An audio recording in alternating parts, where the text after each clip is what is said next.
everyone, Heather Donnelly here with another episode of Rowdies Weekly. The Rowdies are coming off a big 2-0 win against the San Antonio Scorpions, and this week they're preparing to take on the Jacksonville Armada on the road. Our first guest on today's show is midfielder Darnell King. Hello. Welcome back to Rowdies Weekly. What's going on? I'm used to calling you defender, Darnell King, but your role has recently changed. How are you liking your role as a midfielder? I'm liking it. Obviously, I used to play there a while ago. Actually, growing up, I was a forward, then I was moved to right mid. And yeah, at my previous team, I was moved to defender, right back. So, you know, I did pretty well there last season, and I had made best 11 there, and it, I guess, carried over. So here I was a right back as they brought me in, and now they moved me to midfielder, which is my born position. So it's good to be there. I'm enjoying it. You know, getting forward more and getting more in the attack. So it's nice. You had a really great game on Saturday. A lot of fans on social media were voting for you as man of the match. Oh, thank you. What was working so well for you in that game? I don't know. All week we worked on, you know, me just kind of touching it out because, you know, I like to use my speed, just touching it out and serving it. So I think that's where my mind was throughout the game, just to get the ball forward and then whip it across. And obviously, you know, the last play where we scored our second goal, kid just kind of made a mistake, and I was there to just collect it and then, you know, put it across like I've been working all week. So just take a touch, whip it in, and obviously we scored goals that way. So obviously they called 2 back on us, which I don't know if we're going to get to that, but yeah, I definitely thought those were goals, and it came off of, you know, just like I said, taking a touch and whipping it in. So. How big of a confidence boost was that game? You mentioned those 2 goals that were called back. So the fact that you guys were able to come back from that and stay confident and not let that get you down and end up with a really big win. It was a big confidence boost for us because obviously, you know, during the game, you know, temper started to flare with the refs, and, you know, that happens. But, you know, we all kept our heads, and, you know, we stuck to the game plan and did what we had to do. And to come out with a win at home is huge, you know, obviously for us and the fans and for the organization. It's big moving forward and, you know, taking more steps to get to the playoffs. So. Coming up this weekend, you're taking on the Jacksonville Armada. What are you guys working on this week to prepare for them? Well, we're just same concept that we've been working on these last couple of weeks. I think we've moved a couple of positions around. Practice all week's been very intense, which is good in some aspects. But yeah, this is the same thing. Like our midfielders are working on getting the ball forward and whipping it in. And obviously we're gonna, you know, do video and check out Jacksonville and see where, you know, their strengths are and, you know, go from there.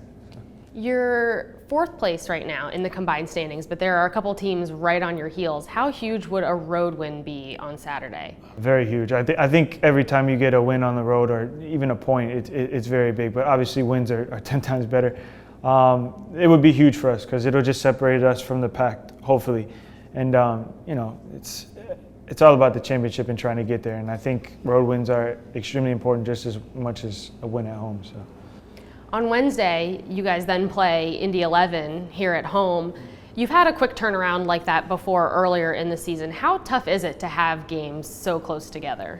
You know, it kind of reminds me of like when you played youth, like you had 2 games in one day on the weekend. Obviously we're professionals, it's a little bit spread out.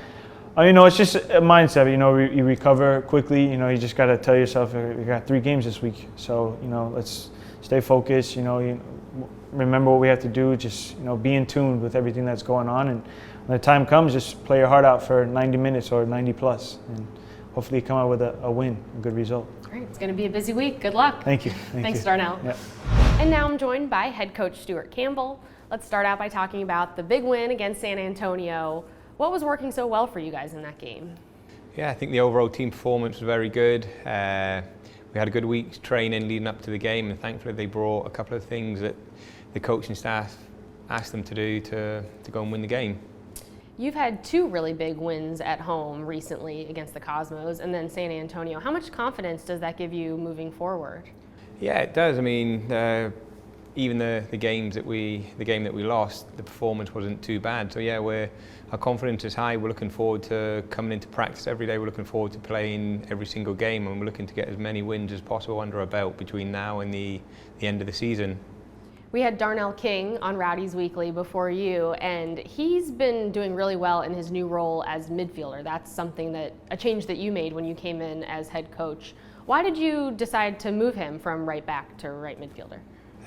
One of the main things was because he's one of the quickest players that we have in our squad, and it's something I think that you need as a modern day soccer team. You need pace, most especially in wide areas, and Darnell, he gives us that. He's extremely fit. He's very enthusiastic, and I think he's enjoying the switch. You have a road game coming up against Jacksonville. What's the focus going into that road trip? Just try to get a little bit of consistency, Heather. Obviously, we don't want to be winning a game, losing a game, winning a game, losing a game. We want to try and build an unbeaten record. Some of the big news around the league this week is that they had a big shakeup with their technical staff. Does that make them a little bit unpredictable because they have a brand new interim head coach? Yeah, it does. You're completely right. Obviously, the new coaches that are going to come in, I know they've been at the club. They're going to have their own ideas about certain players, certain systems, how they want to approach the game. But same with everything. We speak about the opposition, no matter who we're playing. We respect them, but we don't fear them, because ultimately I believe in my players, and it's about us. If we approach the game in the right manner, then we're more than capable of getting a result against anybody. Following that game against Jacksonville, you guys will come back here and play Indy 11 on Wednesday. How do you prepare for 3 games in 8 days? Yeah, it's a big week. It's a big week. Obviously, if you get a positive set of results, that really does put you in a good position. But no, first and foremost, we'll look at Saturday. Hopefully, we'll get a decent result, and then as soon as that's gone, then we'll start preparing for the game against Indy at home. Another home game. We look to get a win pretty much in every home game that we play, so we'll be looking to do that on Wednesday. All right, thanks, Stuart. Thank you.